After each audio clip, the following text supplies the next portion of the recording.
So RFK Jr. has been doing surprisingly very well in the polls, and this has a lot of people wondering if this is going to be a major spoiler in the general election. In a three-way general election, RFK Jr. polls 22% of the vote.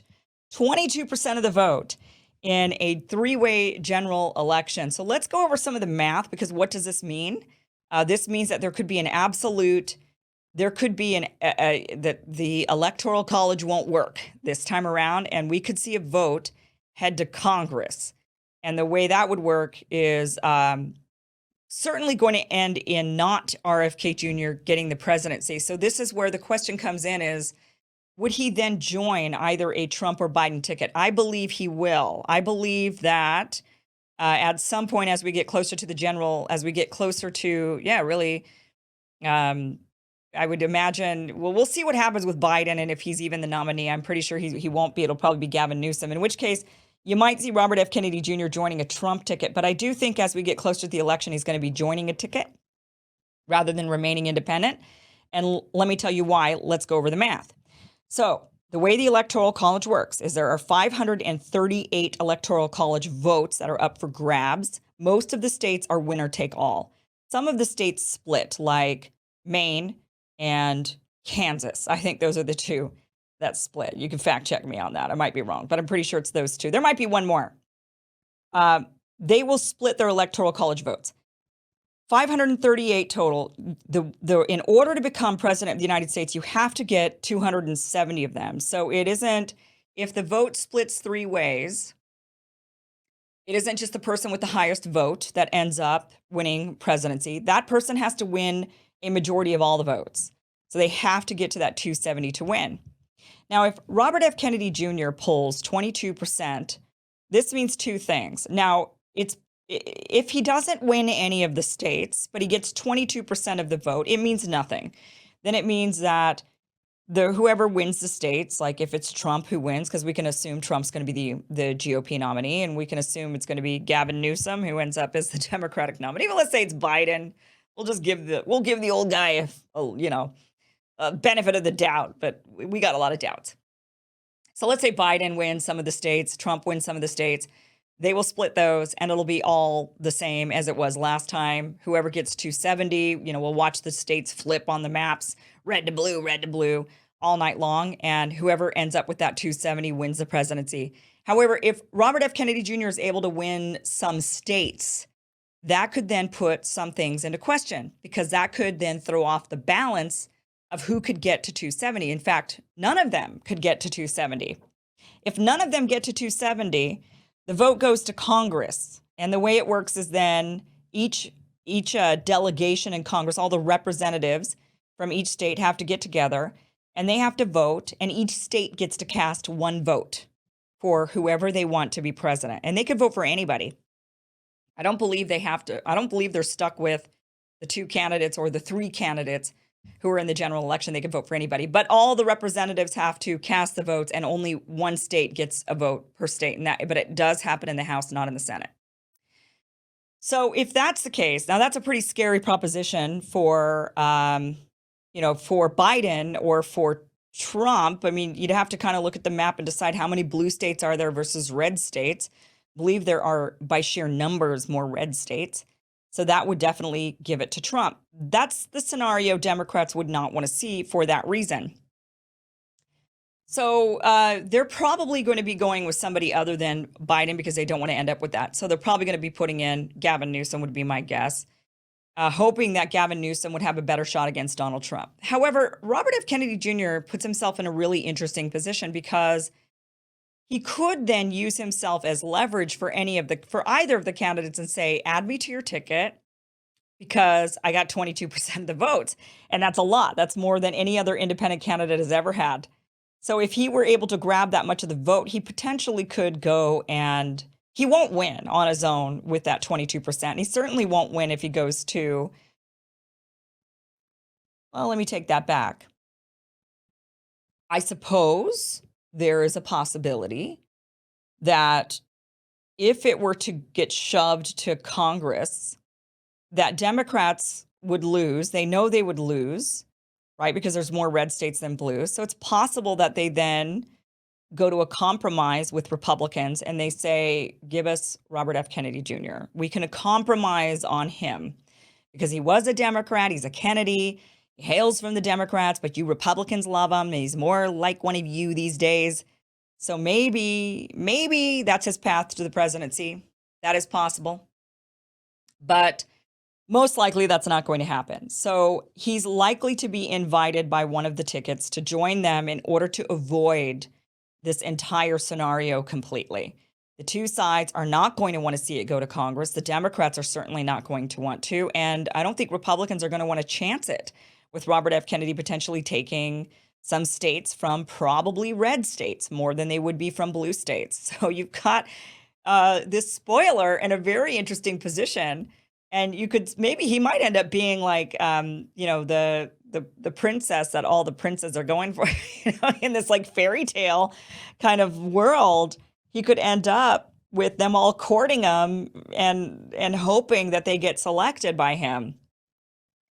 So that's, he's turning into a really interesting spoiler. Most independent candidates, you could kind of shove them as, it's not something that's realistic or anything, but he's got a lot of power to actually make change on the platforms. And actually, he has more power now. If he really wanted to change the Democratic Party, which is when he jumped into the race and he said that's what he wanted to do, this is his time to do that because he's got so much leverage. But I don't think they know how much leverage he has just yet. I think we'll have to see him get closer to the election. Here's him. His favorability is also really high. He posted this to his Instagram account. And actually, I think that he's gone up even since this posting. This is from the Harvard Caps poll, November 15th through 16th. It's actually gone up now, and I believe his favorability is up to 38%, which is higher than it's been. It's higher than the other guys. I mean, even Elon Musk is on there, like as if he's running for president, and who knows, maybe he is.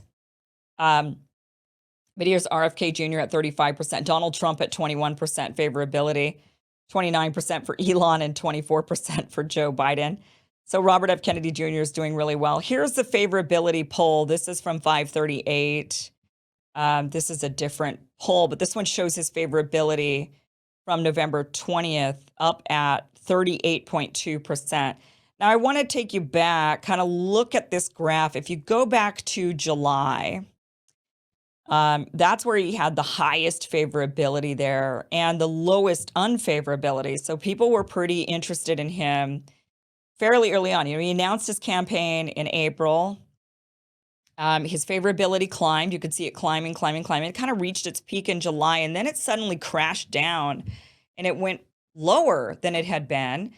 And then it's been actually going lower and lower, and it's at 38%, which is still higher than the others, but it is lower than what it was at about 48%. So he's gone down in 10 points on favorability. The question is, what happened there? So what happened, when he was going up after he announced, what happened that he slowly started to decline and continued to decline? And when you trace this back, the decline started to happen kind of in late July. And that is actually when a lot of people saw him do a lot of pro-Israel. This is when he was really doing a lot of pro-Israel. He was joining in on some protests or some demonstrations. He was doing conferences with Rabbi Shmuley. He was being asked a lot of questions at the variety of events that he was at. And this did turn a lot of his fervent supporters against him because a lot of his supporters very much against the establishment narratives, very much against the WEF and the control. And a lot of them view the war machine, the military industrial complex, in particular Israel being in the Middle East and really kind of fanning a lot of the Middle Eastern war flames. A lot of people see that and are not interested in that kind of rabid support for a foreign country anymore. They want us to cut ties with most of the foreign countries and just focus on ourselves and not get into any more foreign entanglements. And many people view Israel as one that kind of marches us into a lot of these foreign entanglements, certainly into their foreign entanglements. And so there's a possibility that drop happened because when you look at the timing of it, it correlates. The drop happens around the time that he starts to pledge his support for Israel.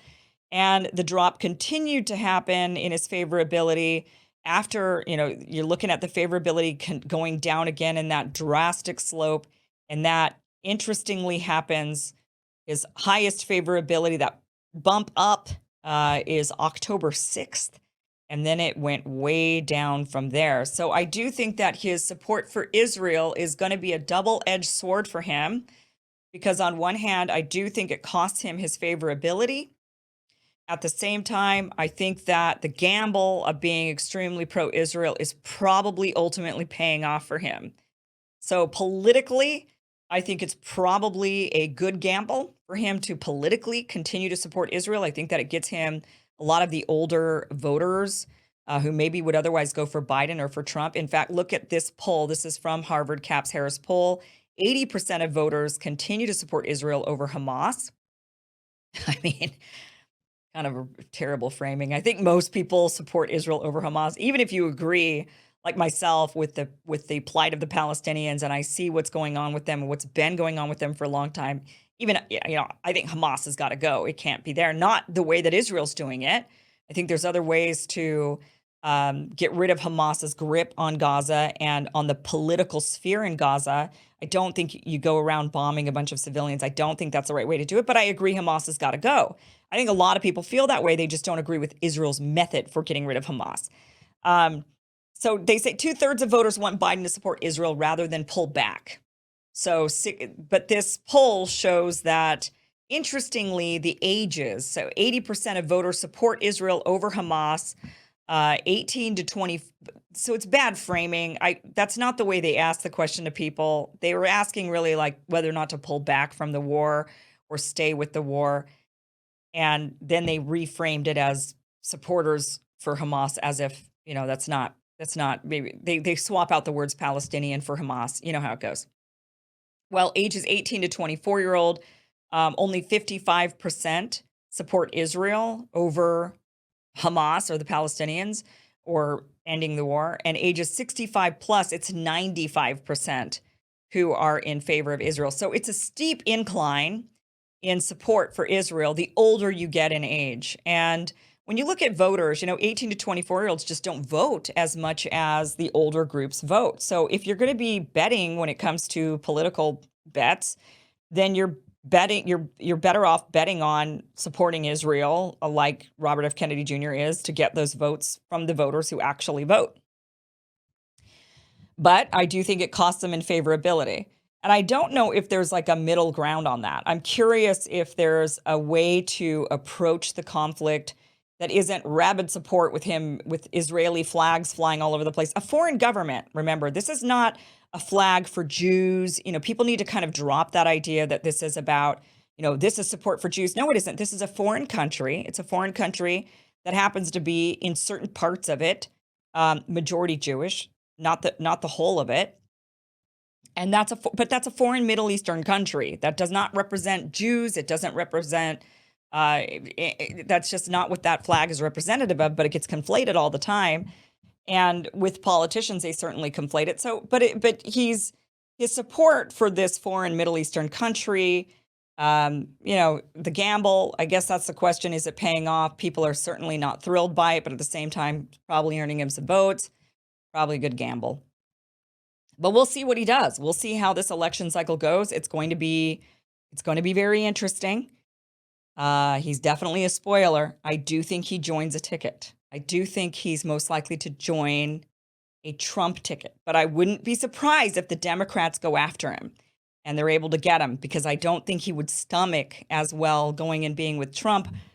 But what would it do for him if he joins the Gavin Newsom ticket?